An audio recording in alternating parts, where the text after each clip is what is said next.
And welcome once again to another episode of the HoriZone Roundtable. I am Bob McDonald, your host. Jimmy Lemke, due to circumstances beyond both of our controls, is not going to be with us this week. Though, of course, as always, you can find him on Twitter at PantherU and at PantherU.com. So it looks like I'm going to be flying solo this week. And do not forget, we've got our Twitter account at HoriZoneRT. Be sure to follow that. We are doing a few different things this week. Hoping to make a pretty decent sized announcement this week for future podcasts, as well as we're planning to have another one of our weekly polls. I think we're going to make that a weekly thing for now. So definitely at HoriZoneRT. And this week, since I am going it alone, I pretty much have carte blanche on whatever the heck I want to talk about. And this week, possibly, perhaps, miraculously, seems like it's been going on forever, Detroit Mercy. And this is per Tony Paul. He, at the Detroit News, tweeted out that Detroit Mercy may actually be getting around to announcing the hiring of a head coach this week. So theoretically, just do us a favor, Detroit Mercy. Make sure you make that announcement after the podcast is posted. That would be nice. Would appreciate that a lot. Yeah, here I am, asking for favors from Detroit Mercy, who have been bagging mercilessly, no pun intended, for the last month. So, good luck to me, I guess. So, it's been a long, drawn-out process. And it's cost. You've already had two transfers leave. You had Corey Allen, who's leaving. You've had Josh McFawley, who's transferring. And to make matters worse, one of their verbal commits, BJ Simmons, he had announced last week that he is going to be reopening his recruitment, which is going to be interesting timing for him. Although that's probably going to make a couple of schools kind of happy. And I believe Cleveland State might be one of them. So Cleveland State might be back in the BJ Simmons sweepstakes, possibly, among other schools. You might not actually be seeing the last of him in the Horizon League, but you never know. It happens. We'll find out soon enough, I suppose. But the biggest issue has been Detroit has 5 scholarships left, and they got to fill them. So whoever comes in, theoretically, you're probably going to see a lot of junior college transfers. You may see maybe a grad transfer or two. But it's going to be a very interesting, very late recruiting period for them. The other issue is you don't know exactly who's going to be left even after the coach is hired. The conventional wisdom for most in the Horizon League was that Jermaine Jackson, who's the assistant coach and was the assistant coach under Bakari Alexander, was the assistant coach under Ray McCallum, was the heir apparent. And there's been a lot of debate, obviously, as to whether or not he was the right choice and was the best person to move Detroit Mercy forward. I mean, after all, he is an alumni. He's rooted in Detroit, but there's obviously been some questions about, whether or not he'd be an effective head coach, whether or not the program would be an even bigger train wreck than it is now. I don't see how that's possible, mind you, but that's just me. I thought the natural progression, make him he was named the interim head coach, knock the interim head coaching tag off of him, call it a day, because you're not really winning anything next year anyway. But that's not what happened. Fast forward a year later. Yeah, it seems like a year. I mean, this has been going on for more than a month, and it only seems like it's been a year. It seems like it's been, near more than a year.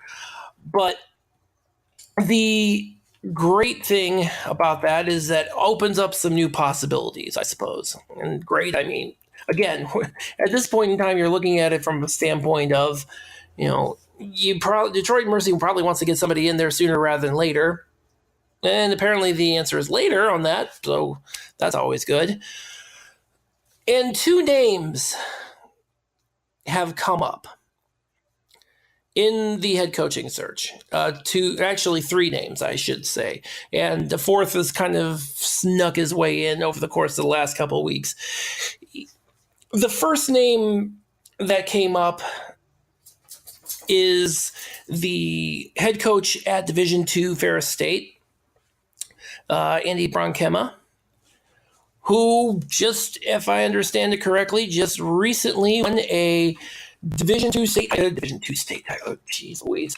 See, this is what happens. I spent entirely too much time thinking about high school basketball in Michigan, mostly because most of Cleveland State's signees come from there. Not a big deal for me, but Ferris State Division II, NCAA Division II, they went ahead and they won the Division II title this year. You would think, in all likelihood, you would think that, and it makes perfect sense. I mean, it seems to me at this moment in time that you're seeing a lot of HoriZone League teams go the Division II route.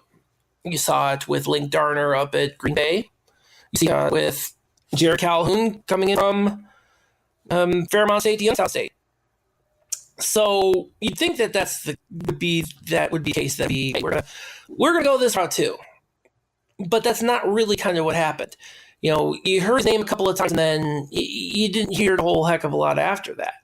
So one of the other things that has come up is a name that should be totally familiar to everybody in the Detroit area. And that is former Detroit Piston, Lindsey Hunter. And Lindsey Hunter, obviously, I mean, he's an institution in Detroit. He played for the Pistons, played on their 2004 championship team. Ironically, played on the Detroit Pistons at the same time as played on the Detroit Pistons for one season with Jermaine Jackson, I might add, which I find kind of ironic. And in addition, he's had coaching experience. He's been an assistant coach in the NBA. He was an assistant coach with the Phoenix Suns. He actually spent after they got rid of Alvin Gentry, they made him the interim head coach, and then he moved on to the Golden State Warriors. And then he ended up he spent a brief, he did actually spend some time at the college level as an assistant coach at the University of Buffalo. So conventional wisdom would tell you that maybe, you have a name here, you have a Detroit institution, and incidentally, thank you to everybody who took part in the HoriZone Roundtable poll last week, because you made Lindsey Hunter the runaway winner for who you think is going to be the next coach at Detroit Mercy. The thing is, though, that his name has come up. His name has been bounced around for the last month as well. In addition, he's not the only one. The other name that's come up is Ernie Ziegler, who naturally I'd have to say should be familiar to all of us. He did another Detroit guy. Assistant coach, he started in just like everywhere else. He's been around for as an assistant for many years. Spent 6 years as the head coach of Central Michigan. He's now over at Mississippi State. So the other thing is that that has been a possibility as well. Not to mention, also, he was an assistant at Detroit Mercy as well. Ironically, again, was an assistant during the last couple of seasons of the Ray McCallum era. Ironically, he was the person, he came in after. Ironically, Jermaine Jackson came in after him. One of the things with Ernie Ziegler, of course, is the biggest thing with Ernie Ziegler is the fact that his record at Central Michigan was not the greatest. He had a record of 75 and 111. Didn't really exactly set the world on fire. His best season was in 2009, 2010, where they finished 15 and 15. Was first in the Western Division of the MAC, but again, not really anything to write home about. So what you have now is possibly, you do have somebody with head coaching experience, but at the same time, you have a guy who is kind of a wild card. I mean, he was a coach he was a mid-major coach, and it didn't exactly go that well the last time, which is kind of problematic. But again, he is a known quantity within the ranks of the HoriZone League, having been an assistant coach at Detroit. Plus, he's kind of moved up. He's been an assistant coach at one of the Power 5 schools, which we've seen over and over again. And of course, then there's every other name that's getting bounced about. So the main ones have been Lindsey Hunter, been Ernie Ziegler, been Andy Bronkema. Another name that's been suggested and has been bounced about, and I guess again going back to the Division II part, is the University of Indianapolis. Their coach Stan Gerard, who for the last 2 weeks I've been horribly mutilating his last name, calling him Gouard. It's Gerard. Sorry about that, sir. Of course, I've never actually mentioned it on a podcast, so I just kind of told on myself right there. At the University of Indianapolis, I know at least a couple of people who'll be happy about that, not the least of which being my one of my old bosses, who was a All-American steeplechaser back in the day for the U of Indy.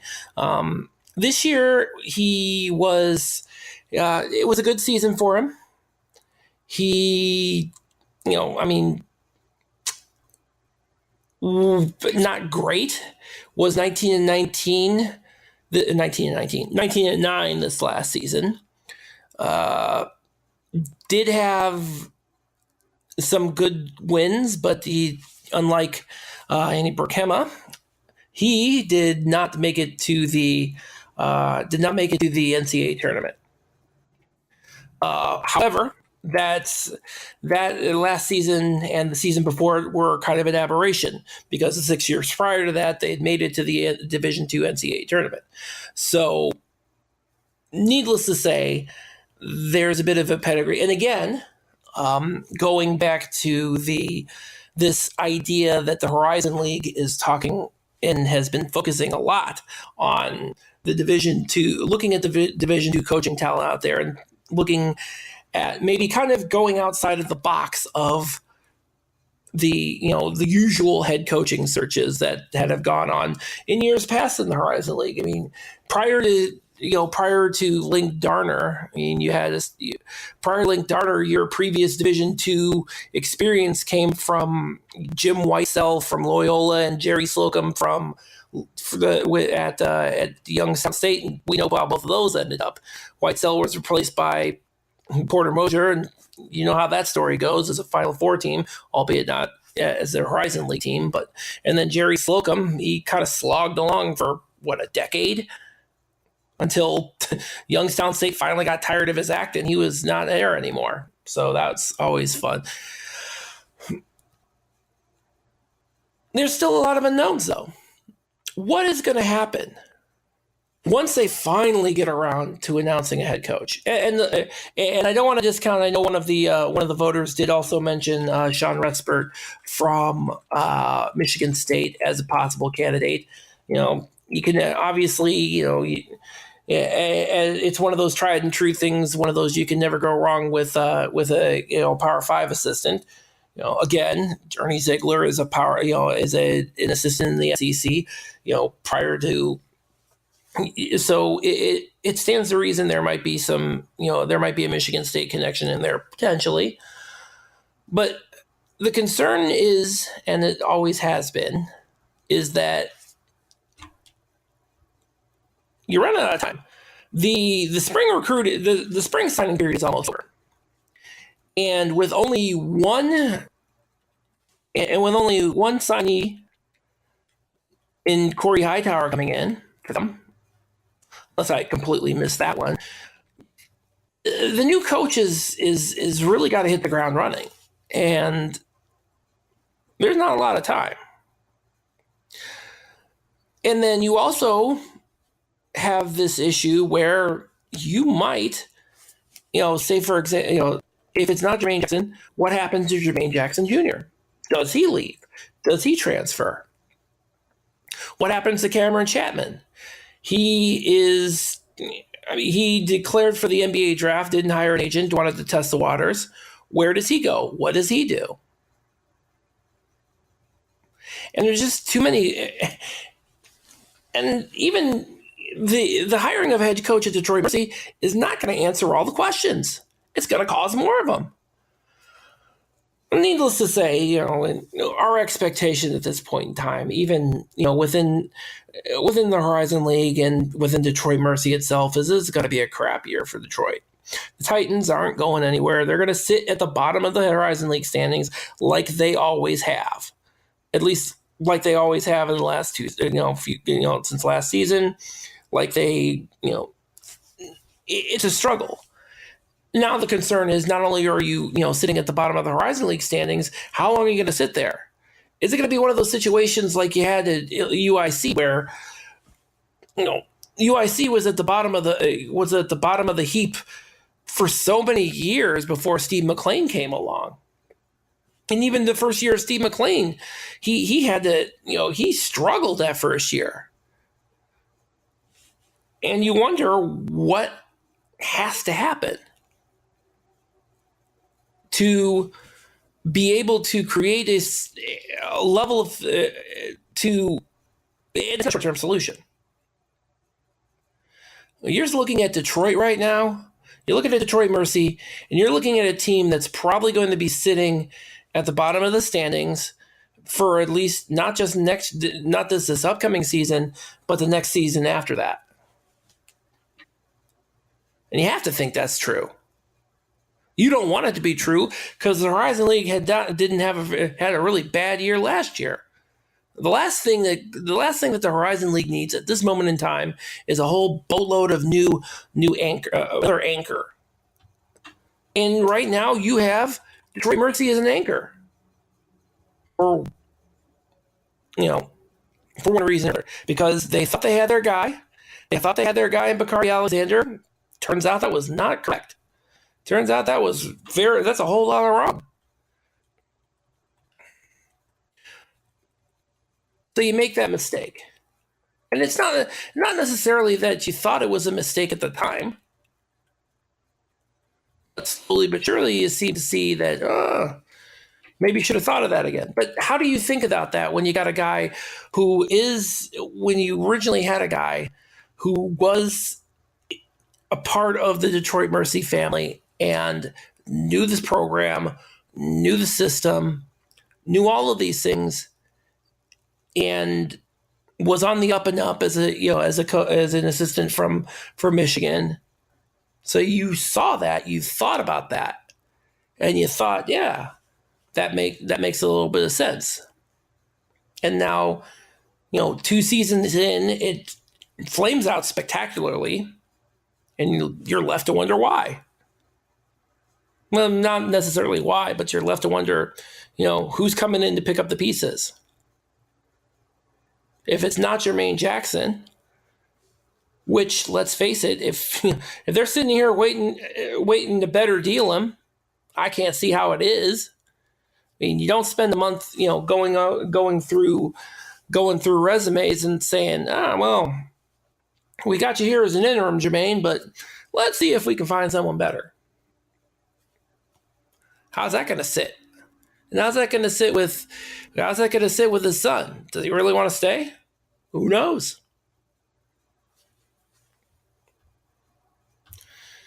But that's the biggest issue here with Detroit Mercy, and that's kind of the problem that they have at this point. So, one of the other things that I did also notice, and this was kind of an under the radar thing, at least to me, is that Oakland's Isaiah Brock, staying in Michigan, because why not?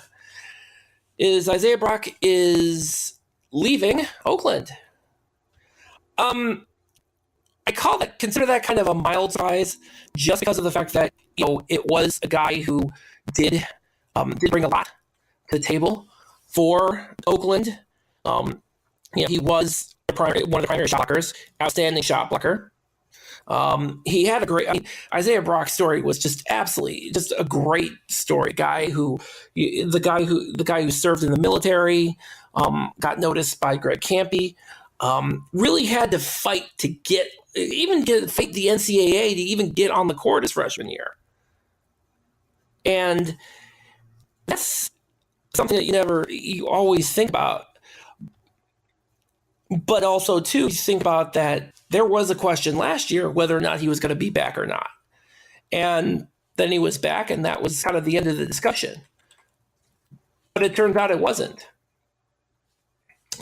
It didn't end that way. He is now heading over to he's going down divisions. So he's going to Grand Valley State, where undoubtedly he's probably going to dominate, as he was pretty damn dominant in the paint at Oakland. And that also does raise a couple of questions. Not too many, obviously. We're talking about Oakland, who is, you want to say that they're bringing them some new faces pretty much all over the place. And you're losing. Is it going to, the question they now have is, as disappointing as Oakland was last season, is it going to be a down year for them? And the answer is you don't know. Because look at what happened. You lose. Kendrick Nunn is graduating. Martez Walker is gone. Jalen Hayes is gone. Nick Daniels is gone. Now you add in Isaiah Brock. Chris Palomizio transferred too. Those are a lot of individuals that you'd like to have on your team next year. And then you have eligibility out for 4 of them. Then you have a couple of transfers come in, and then you don't know. You don't know, but it is Greg Campy, so he's had a pretty productive spring signing period. So it stands to reason that you want to say it's going to be a down year for Oakland, but at the same time, do you really count on Greg Campy? I wouldn't say that you wouldn't. But this is the Horizon League 2018, so anything is possible. They could lose 20 games and nobody would be surprised because it's Horizon League 2018. Kind of find that interesting that all of a sudden the Horizon League has just, we've talked about it in multiple podcasts did we see the bottom of the Horizon League? I was originally a little more optimistic that the Horizon League would improve next season. But now I'm not really entirely sure, because you got to look at it from a standpoint of, wow, you have all of these people. You add in, you have the Detroit situation, which is just absolutely terrible. You have Milwaukee, where you lose your top scorers and you don't know what you're getting back. You have Oakland disappointed, and you lose your top score, most of your top scorers, and one of your top shot blockers.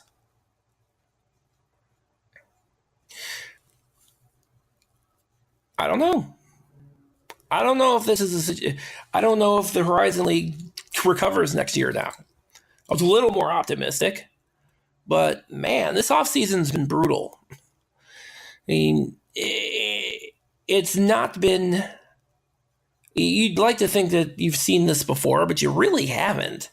I mean, maybe I have. I mean, maybe I completely blacked out all the terrible memories of the mid 2000s when Cleveland State was losing 25 games a year, and Youngstown State was a continual anchor, and that's another issue. You don't know what you're getting out of all those junior college signees from Youngstown State. So many different questions.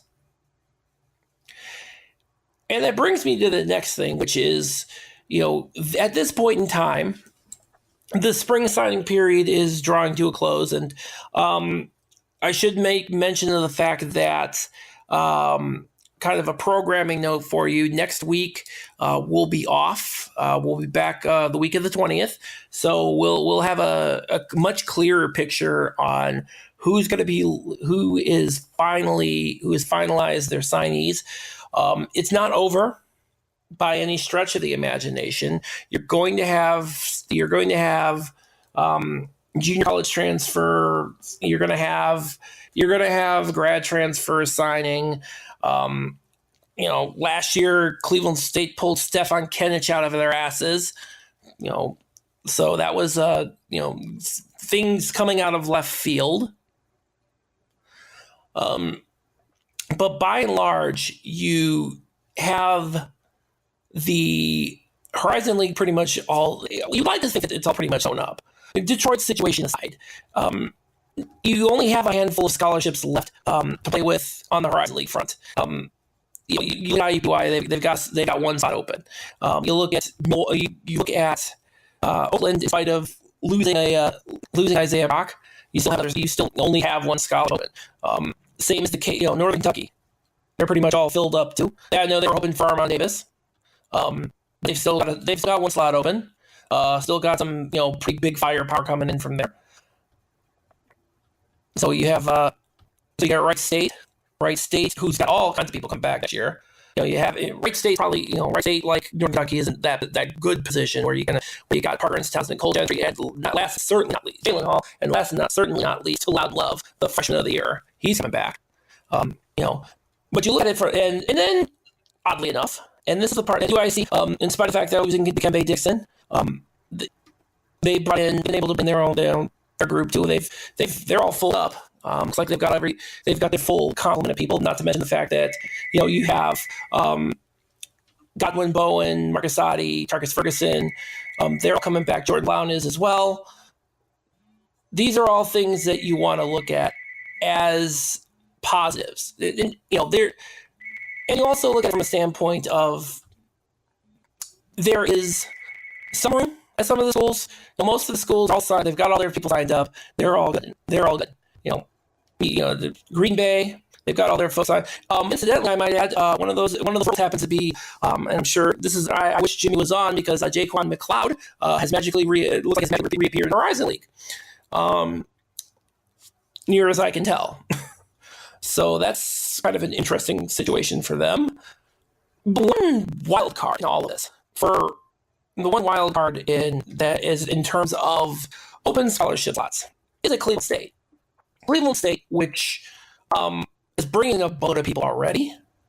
You had five signees in the spring period, both in the fall and spring already. You had Rashad Williams come in. You had Seth Miller, Baji Walker, Deontay Spider Johnson. You had Lam Hill, who's the junior college transfer, and you also have Evan Claiborne, who's the transfer from DePaul. But oddly enough, impressively enough, you still have a handful of scholarships left, as it turns out. So, on top of which was made, I guess, possible by the fact that Dontel Highsmith transferred. Evan Claiborne transferred. He's going to be going to North Carolina Central to go play for Lavelle Moton. Incidentally, I have to say, if there's ever a Horizon League spot, Lavelle Moton, probably one of the. He's a really good coach. I think I'd love to have him in the Horizon League. Not sure if there would ever be a spot for him, but love to have him here. So that's where Evan Clay wants to go play. Sean Christian has transferred to a Division II school, Salem University. So he is, and Sean Christian incidentally represents the second to last Gary Waters recruit/player. He was the Gary Waters signee from the fall signing period, last season of Gary Waters. Cash Thomas is it. He's the last one left. But with all of that turnover, Cleveland State still has Tyree Appleby, still has Cash Thomas, has Aljavon Eichelberger, who's been practicing, who's ready to go, raring to go. And you have Steph Kenich, who, in spite of so much hand-wringing, guys, is, as far as I know, is going to still be on this team. Guys got to stop freaking out that Steph Kenich is going anywhere. He's not. He really isn't. And so you add in the mix all these new freshmen and also Jalam Hill. But the thing is, you still have 4 slots left for Cleveland State. So I'm very interested in seeing how that's going to play out, because it's one of those situations where you see some opportunities. You don't see a lot I don't personally see a lot on the pure high school recruit signees front. I mean, they got 4 of them already. They got Williams, they've got Walker, they've got pure freshmen. They've got Milner, they've got Spider. You don't see, I really don't see Dennis Felton go the high school route. I mean, he's already, like everybody else in the Horizon League, they're all thinking 2019 with all at this point in time. You're seeing a whole boatload of people that are signing, offering for 2019 already. So I think by and large, I think, and I could be wrong, of course, I think as far as the high school signees is going, BJ Simmons notwithstanding, I do see kind of the route that ideally I would think. And again, remember, with Cleveland State, you didn't see anything about Steph Kenich until way later. Nobody knew who he was. I mean, he came in, as far as you knew, you never heard of him before in your entire life. He was on the Serbian junior national team, didn't even come in until way later didn't come in and all of a sudden the guy's starting for Cleveland State and does a pretty damn good job as a freshman along Tyree Appleby. That's the core of the Cleveland State team. Tyree Appleby, Cash Thomas, Stefan Kenich.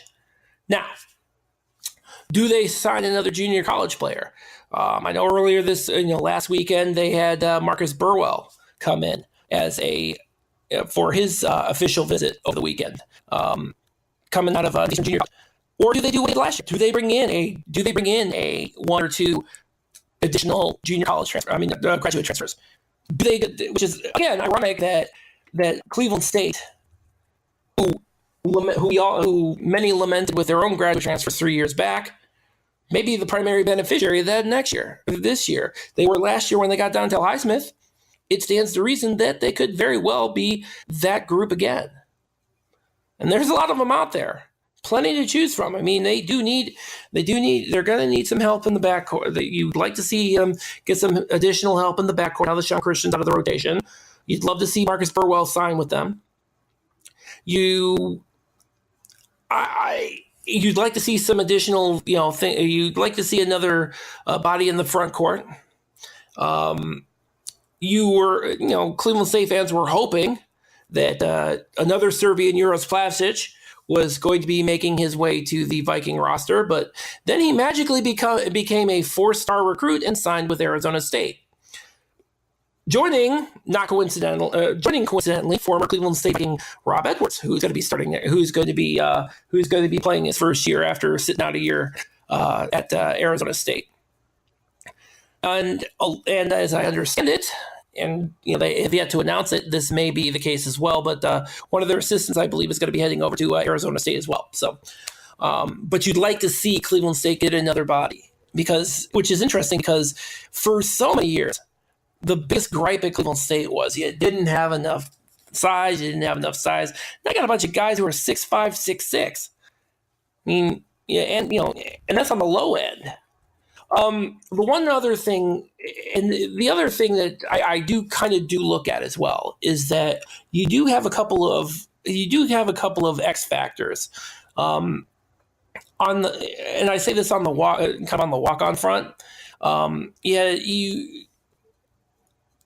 Dennis Felton had brought in David Payne and Devin Stover, and as I understand it, talking to the guys over at the Reserve News, Devin Stover has some talent. So there might be, Dennis Felton might look at that, look at the guys he's got as walk-ons and think, hey, maybe I want to give him a shot. Maybe they might have the they may be developed enough where they have the talent where I might let them get some minutes in the rotation, and in that backcourt you're going to need it because as of right now you've got three solid guys in the backcourt. I mean, really solid guys, but then you have to think about do you want to have do you include a third in there? Do you include a fourth in there, or again, do you have as Dennis Felton has mentioned, the whole positionless thing where you have your point guard and then not a guy who's not under 6'5" out on the court, with a distinct possibility. But you never know. You could look at the situation at Cleveland State and think, yeah, well, maybe they're going to have another down year as well. But again, because you have Thomas, you have Kenich, and you have Tyree Appleby, you have three really good players, and plus you have a Eichelberger who's been chomping at the bit to start. So you think that they can expound on that. They can really look at getting some momentum on that tournament run, which would be nice, which would be a nice change of pace to losing 20 games every single stinking year. It's called progress. We haven't seen it at Cleveland State in a while, but we can identify that it does exist. And I think the tournament run from last season should certainly qualify as what I would like to call success. So with that said, I'm going to go ahead and close out this solo session of the HoriZone Roundtable. I promise not to do this to you guys again. Next episode, there will be other people to talk to. I have the utmost confidence Jimmy will be that person. We'll get him back on here, and we'll get back into our same shtick as we always do. But as I always say at the end of every episode, you can find all episodes of the HoriZone Roundtable, not just the new ones. We've got the archives up as well, up on sportshex.com, HAX.com. And you can find us wherever good podcasts are found. So check out iTunes, check out TuneIn, Pocket Cast. I use Google Play Music, Stitcher. I know we're on there too. So be sure to check that out. And again, we will be off next week. So we'll see you the week of the 20th. Thank you for listening.